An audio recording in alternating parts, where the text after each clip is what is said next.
Assalamualaikum warahmatullahi wabarakatuh. Selamat datang di Misteri Malam yang akan menemani kalian di waktu istirahat kalian. Untuk kisah kali ini masih melanjutkan dari kisah yang sebelumnya, yaitu kisah yang berjudul Di Buku Sholat Tak ke Arah Kiblat. Cerita kali ini ditulis oleh akun Facebook yang bernama Arcita Malika. Untuk kalian yang ingin membaca langsung ceritanya, kalian bisa kunjungi linknya yang sudah saya sertakan di kolom deskripsi. Daripada kalian penasaran dengan cerita ini, mari kita masuk ke ceritanya.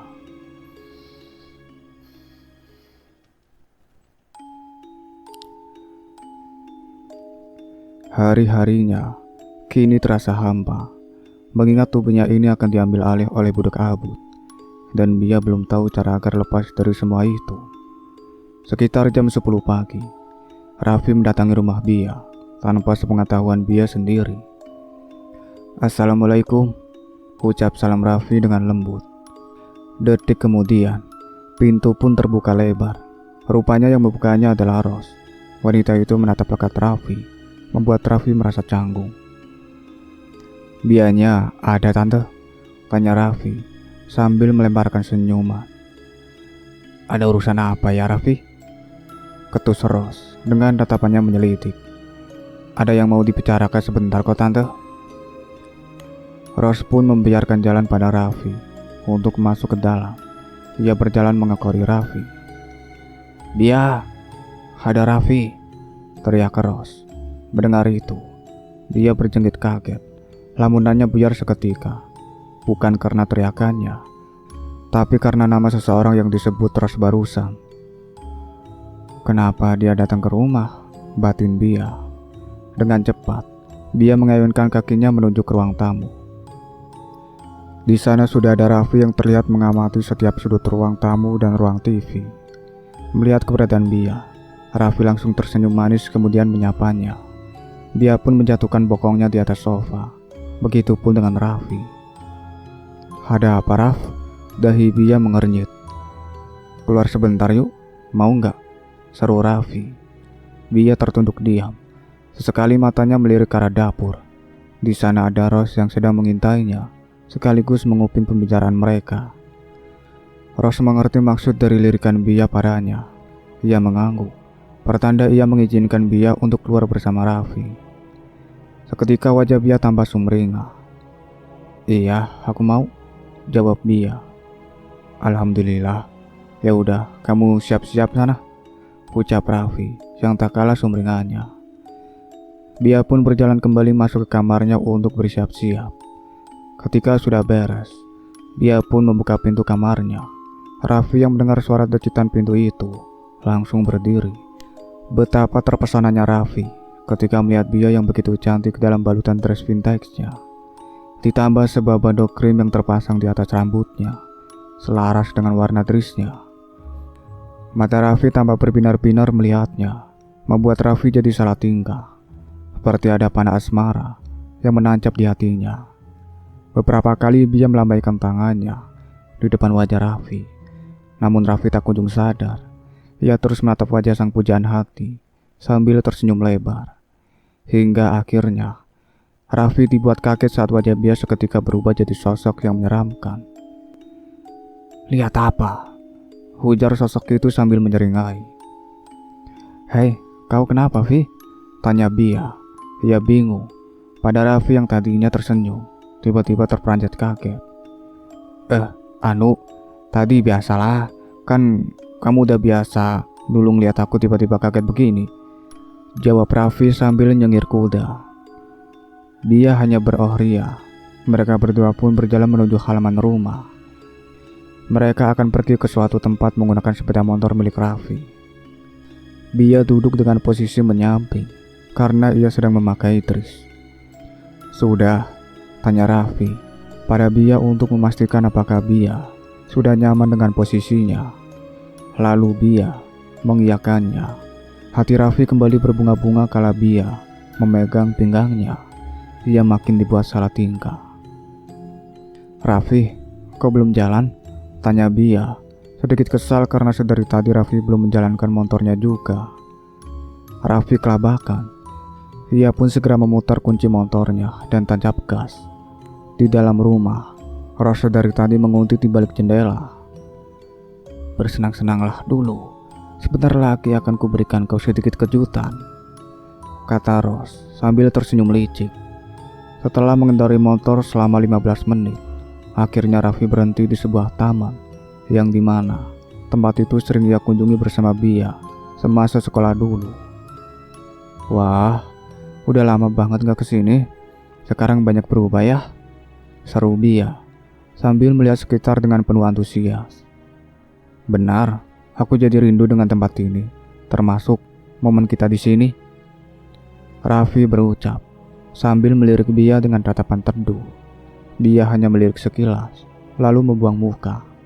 Sampai saat ini, Raffi tak tahu mengenai perasaan Bia padanya. Apakah ia juga mencintainya, atau cinta Raffi malah bertepuk sebelah tangan. Keduanya pun duduk di kursi panjang, yang sekitarnya begitu banyak tanaman bunga. Bia merasa tenang setelah mencium aroma segar dari tanaman yang ada di sana. "Oh iya, kamu kok tiba-tiba ngajak aku keluar?" tanya Bia. "Kalau dulu kita kesini buat memecahkan masalah orang yang sedang mengalami hal mistis, sekarang aku ingin ngebahas hal sama." "Dia siapa?" "Kamu," celetuk Raffi. Bia membuang nafas kasar, merasa tak senang dengan ucapan Raffi barusan. "Aku kan sudah bilang, Raff, kamu gak usah ikut campur. Aku takut kamu terkena masalah juga karena menolongku," ucap Bia dengan nada sedikit ditekan. "Kamu lupa, waktu kamu berusaha nolong orang yang mau dijadikan tumbal juga, kamu jadi demam berminggu-minggu loh, Raff. Kalau kamu berhasil nolongin akunya selamat terus kamu yang mati gimana? Aku gak bakal bisa hidup tenang. Dan yang sedang kualami ini bukan masalah sepele, Raffi," kurutu Bia bertubi-tubi. Raffi tak berkutik. Ia menunduk tidak berani melihat wajah Bia yang sedang memarahinya itu. "Bia, kulihat-lihat rumahmu auranya gelap dan hawanya panas sekali. Banyak makhluk menyeramkan yang tinggal di sana. Bahkan di tubuhmu juga ada," ujar Raffi berusaha mengalihkan pembicaraannya. Sontak, Bia menoleh pada Raffi. Ia terkejut saat Raffi mengatakan bahwa di tubuhnya juga ada yang mendiaminya. Wajahnya berubah tegang. Ia tampak begitu gelisah. "Ada apa, Bia?" tanya Raffi ketika melihat Bia yang sedang gelisah itu. "Sialan, kenapa secepat ini ia bersarang di tubuhku?" umbat Bia dalam hati. "Yang kau lihat di tubuhku seperti apa?" tanya Bia penasaran. Dia wanita berkerudung putih lusuh, berwajah tengkorak dengan ratusan belatung di lubang mata sebelah kanannya. Bia tertegun. Ciri-ciri sosok yang disebutkan Raffi tadi seperti sosok yang ia lihat tempo hari. "Sosok seperti itu yang paling banyak menghuni rumahmu. Perkiraanku ada puluhan," lanjut Raffi. Walaupun Bia bergeming tak bersuara sedikit pun, tetapi dipikirnya begitu amat bising. Pikirannya dipenuhi dengan ribuan pertanyaan yang berkeliaran dalam benaknya. Hingga itu, semua membuat kepala Bia terasa sakit. "Hei, kau baik-baik saja?" tanya Raffi khawatir ketika ia melihat Bia tengah memijat dahinya. "Vi, anterin aku ke makam ayahku ya. Aku ingin melupakan segala perasaanku di sana. Selama ini hanya dia yang selalu perhatian padaku," lirih Bia. Raffi pun mengangguk. Ia segera bangkit dari kursi bersama Bia dan naik ke motor. Sebelum tancap gas, Raffi selalu memastikan apakah Bia sudah siap. Di perjalanan, Bia terus melamun tanpa menghiraukan ucapan dari Raffi. Raffi tak masalah. Ia memakluminya karena ia tahu saat ini beban di pikirannya begitu berat. Tibalah mereka di sebuah pemakaman umum. Mereka pun turun dari motor dan Raffi berjalan mengikuti Bia di belakang. "Assalamualaikum, Bayan. Gimana kabarnya?" "Baik," sapa Bia, penuh ramah pada Pak Ian, salah seorang petugas kebersihan di TPU itu. Ian menjawab salamnya dengan senyuman lebar. Alhamdulillah baik, Nenggelis. Mau ke makam bapaknya ya? Tebak Pak Ian. Iya nih Pak, biasalah, balas Bia. Ucapnya itu, seakan Ian tahu pasti kebiasaan yang sering dilakukan Bia ketika datang berziarah kubur. Raffi hanya terdiam, sambil terus tersenyum, mengamati obrolan mereka. Ian pun persilakan keduanya masuk ke dalam. Seperti biasa, mata Raffi selalu menangkap makhluk-makhluk tak kasat mata. Bahkan, di siang bolong begini, ia bisa melihat mereka. Namun, ia tak peduli. Hal seperti itu sudah biasa baginya. Langkah Bia terhenti di samping sebuah makam yang masih cukup baru. Terlihat dari tanggal wafatnya yang sekitaran setahun lebih. Di nisan itu juga tertulis nama Furqan Al-Habutin. Bia langsung bersimpuh di depan makam sang ayah. Ia tak bisa membendung air matanya. Isak tangisnya terdengar begitu amat pilu. Raffi terhenyu. Ia segera meraih pundak Bia dan mengelusnya dengan lembut. Ia memandangi Bia dengan tatapan penuh ketulusan.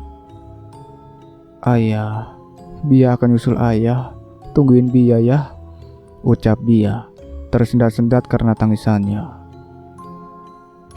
Hati Raffi serasa hancur berkeping-keping mendengarnya.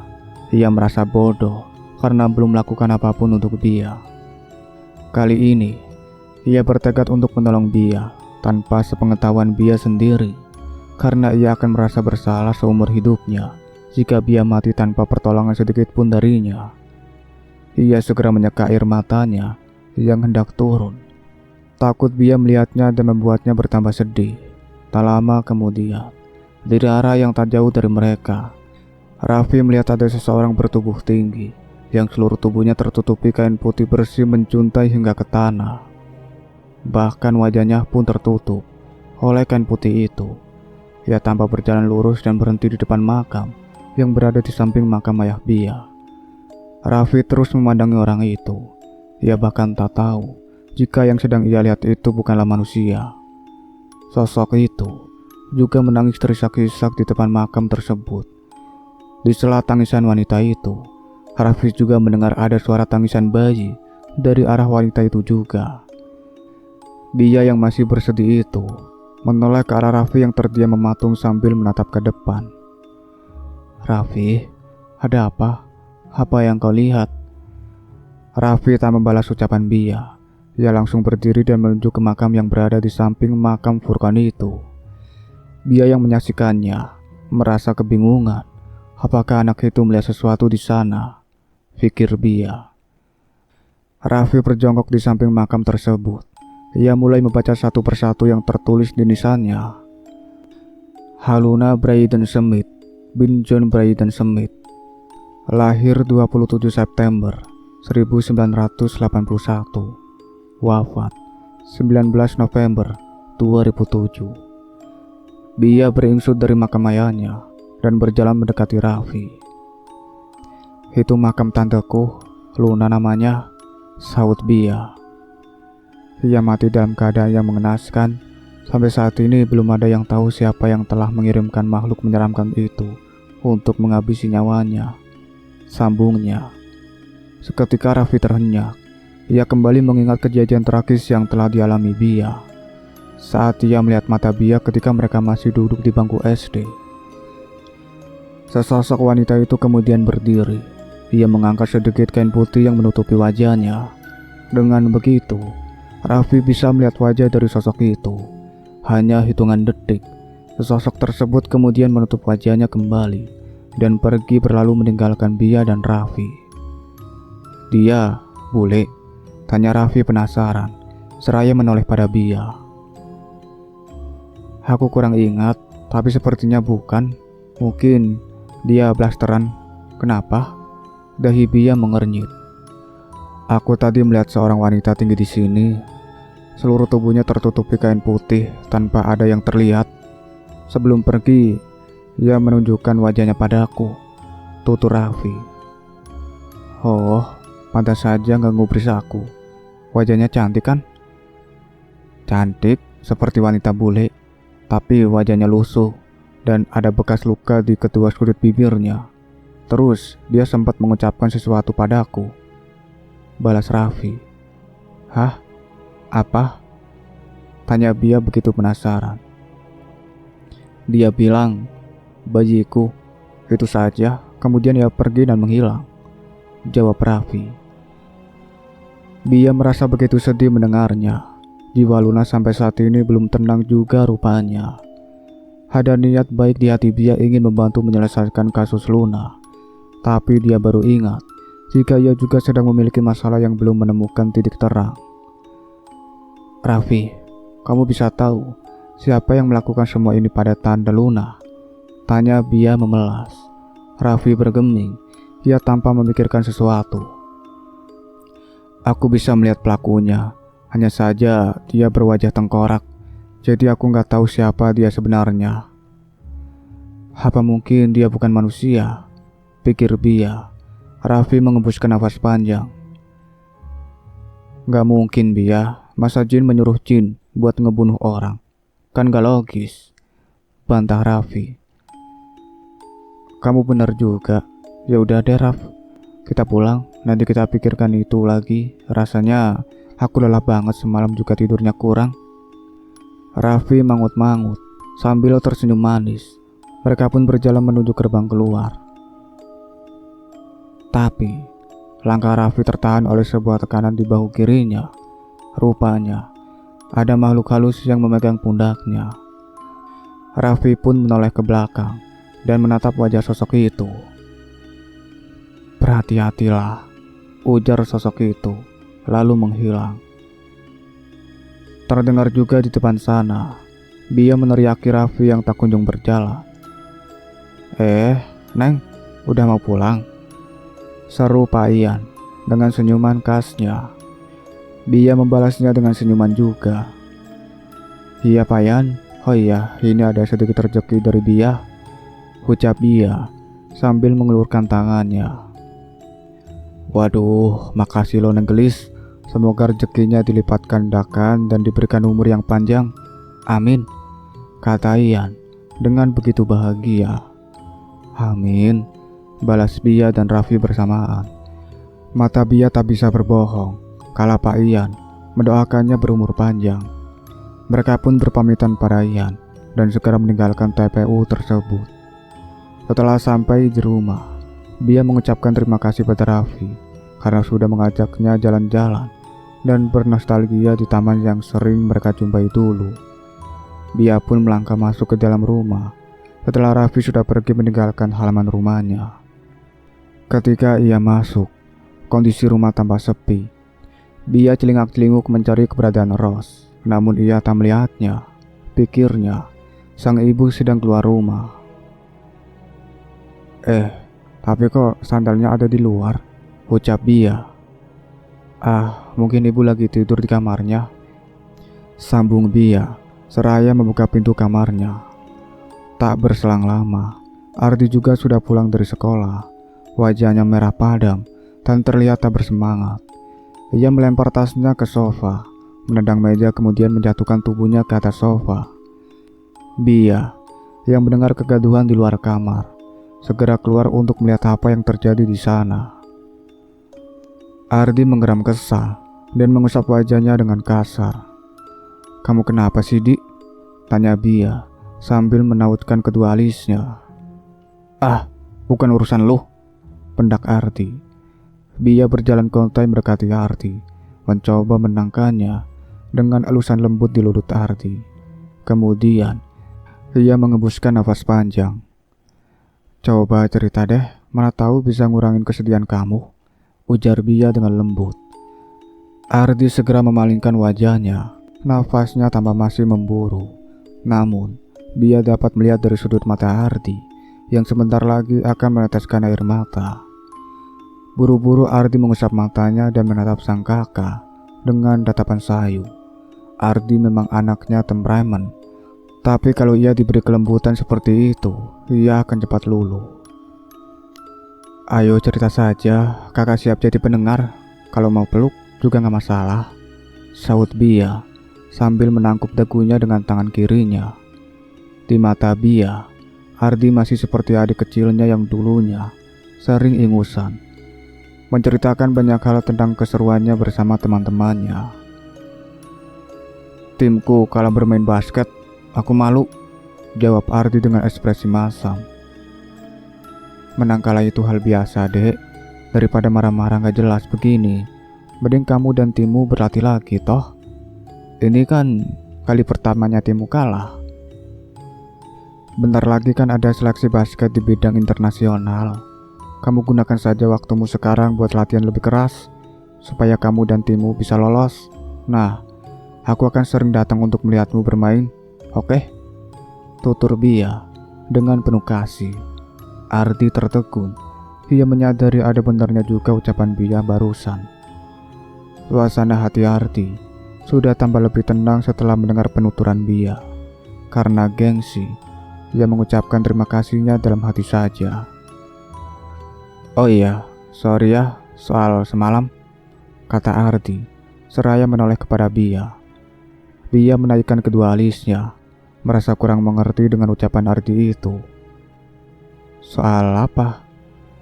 "Kemarin gue datangnya lambat pas habis matiin meteran lampu. Soalnya gak tahu kenapa rumah kayak berubah jadi tempat yang kosong melompong. Gak ada apa-apanya. Intinya gue kayak tersesat gitu," jawab Ardi gamblang. "Oh, kirain soal apa? Gak apa-apa kok," ucap Bia sambil tersenyum tipis. Ia mengira Ardi akan meminta maaf soal sikapnya selalu kasar padanya. Rupanya bukan tentang itu. "Tapi gimana bisa kau keluar dari tempat itu?" tanya Bia. "Ada yang bisikin di telinga buat zikir." "Lah, gue kan gak tahu zikir itu yang mana. Ya gue cuma nyebut la ilaha illallah terus. Sampai akhirnya gue ngeliat gorden dapur di depan gue. Gue seneng banget cok di situ. Udah gitu aja," jawab Ardi panjang lebar. Pandangan Bia tak pernah beralih dari wajah Ardi. Sangat jarang momen seperti ini terjadi, makanya ia begitu serius mendengar penjelasan Ardi. "Oh iya, setelah kejadian kemarin kok gue mimpi buruk ya. Ini kali pertamanya loh gue ngerasain kejadian horor. Bahkan sampai ke alam mimpi," lanjut Ardi. Ia tampak nyaman berbagi cerita pada Bia. "Emangnya kamu bermimpi apa?" "Nah itu dia, gue gak ingat," Bia terkekeh. "Gimana sih? Biar sekecil apapun kamu gak ingat? Dikatanya aku bohong apa? Habis bangun tuh gue kayak dibuat lupa dengan mimpi itu," balas Ardi. Bia dan Ardi tercekat. Mereka berdua spontan menoleh ke arah kamar Ros saat mendengar suara geraman dari arah sana. "Kak, lu curiga gak sih sama ibu? Belakangan ini dia rada aneh tau. Kemarin juga gue sempat lihat ada sosok kita masuk ke kamarnya," gumam Ardi. Bia tak menggubris perkataan Ardi. Ia tampak sedang berpikir. Ia mulai menghubungkan perkataan Ardi barusan dengan kejadian waktu subuh kemarin, di mana ia mendengar seseorang melantunkan mantra berbahasa Arab, melihat ibunya sholat di arah yang salah, serta sosok menyeramkan yang ia lihat saat itu. "Sepertinya kita harus menyelidiki ibu deh," pendapat Bia. "Aduh, lu aja deh, kan gue harus latihan basket kata lu tadi," Ardi menengus malas. "Ya udah deh," kata Bia, kemudian meninggalkan Ardi masuk ke kamar. Saat dia masuk, pas sekali ponselnya berdering, Bia pun melangkah cepat mendekati ponselnya yang sedang tercharger di atas nakas. Nama Raffi terpampang di layar ponsel Bia. Ia segera menekan dan menarik ke atas tombol berwarna hijau itu. "Halo, ini Bia temannya Raffi kan? Saya ibunya Raffi," ucap suara dari seberang sana yang rupanya Asih, ibu dari Raffi.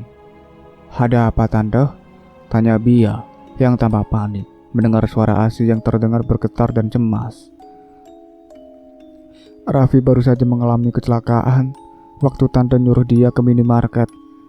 Tante takut Raffi kenapa-napa." Suara itu kini berubah begitu pilu, diiringi oleh isak tangis. Bia terkejut. Tubuhnya seketika nge-fresh. Ia tak mampu berucap apa-apa.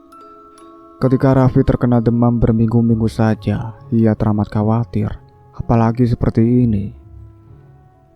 "Tanda tenang ya, Bia ke situ sekarang," ucap Bia yang saat ini juga dilanda kecemasan.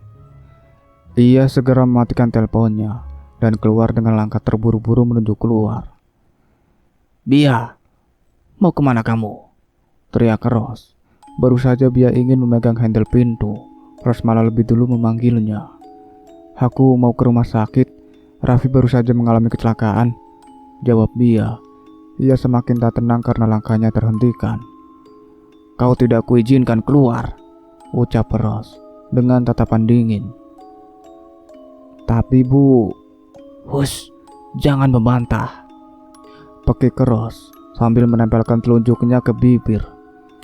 Seketika, mata Bia memanas, bibir bawahnya bergetar menahan tangis. Ia mengepalkan kedua tangannya karena begitu kecewa dengan keputusan sang ibu. "Bia mohon Bu, izinkan Bia ya." Bia memelas meminta izin sambil mengantupkan kedua tangannya di depan dada. "Kalau ibu bilang tidak ya tidak. Kau ini ya memang pantas dijadikan tumbal, gak guna tahu," sendak Ros. Detik kemudian, ia baru menyadari keceplosan yang baru saja mulutnya keluarkan. Ekspresinya langsung berubah bias. Bia tercengang. Ia yang sebelumnya menunduk, sontak mengangkat kepalanya. Suasana hati yang tadinya panik, kini berganti menjadi kebingungan. Ia menatap lekat kedua bola mata ibunya, seperti menuntut penjelasan. "Kenapa kau menatapku seperti itu? Masuk!" pinta Ros, seraya menggerakkan kepalanya ke arah kamar Bia. Lalu ia lekas meninggalkan Bia yang masih belum bisa mencerna maksud dari perkataan Ros barusan. Bia berjalan ke arah kamarnya dengan perasaan sedih. Sampai di kamar, ia menutup wajahnya dan menangis sesegukan. Ia meraih ponselnya dan mencoba menelpon nomor Raffi untuk meminta maaf pada Asy karena tak bisa datang menjenguk Raffi di sana. Sayangnya, teleponnya tak kunjung diangkat. Bia tak menyerah, ia terus menghubunginya walaupun hasilnya tetap sama. Bia semakin khawatir, pikirnya kalau tak bisa berpikir jernih. "Kok gak diangkat-angkat sih?" ucap Bia gusar. Tiba-tiba saja, jantung Bia serasa dihantam sesuatu, sehingga membuat Bia terhenyak. Bia melotot dan terdiam merasakan nyeri di dada sebelah kirinya itu. "Teruslah sakiti dirimu dengan sedih dan stres seperti itu, karena aku punya peluang besar untuk memiliki tubuh secepatnya," ucap suara tanpa wujud itu sambil terkekeh. Bia memutar-mutar tubuhnya mencari sumber suara tersebut. "Ngapain kau mencariku sampai seperti itu? Aku di dalam tubuhmu, bodoh." "Ya Tuhan, yang dikatakan Raffi benar. Di tubuhku ini sudah ada yang huni," gumam Bia dalam hati. Bia berlari menuju lemarinya dan berdiri di depan cermin besar yang menempel di lemari tersebut. "Kalau kau memang ada di dalam tubuhku, coba tunjukkan dirimu di dalam cermin itu," hardik Bia. "Oh, kau menantangku ya?" "Boleh." Dengan sekejap mata, wujud Bia yang berada di cermin berubah menjadi sosok yang menyeramkan. Bia yang menyaksikannya itu terbelalak kaget. Spontan, ia menutup mulutnya dengan kedua tangannya sambil mundur beberapa langkah dari cermin. Makhluk itu tertawa terbahak-bahak melihat reaksi dari Bia. "Penakut," ledek sosok itu. Karena sosok itu terus-menerus meledeki dirinya, Bia langsung mengubah ekspresi wajah ketakutannya itu menjadi garang. "Penakut? Aku hanya sedikit terkejut. Pasalnya, rupamu ternyata sangat buruk. Seharusnya Abud mengirimkan aku budaknya yang lebih mendingan darimu," balas Bia, seraya menunjukkan senyum licik. Sosok itu kemudian terdiam. Ia memandang Bia dengan tatapan tak suka. "Hei, kenapa diam?" "Oh iya, Namamu siapa? Tanya Bia dengan gerak-gerik yang meletek. Jawab dong. Aduh, siabut nih, udah ngasih budak yang buruk rupa. Tuli lagi, kata Bia sambil cekikikan. Cukup sekian ceritanya sampai di sini. Nantikan kelanjutan ceritanya saya akhiri. Wassalamualaikum warahmatullahi wabarakatuh.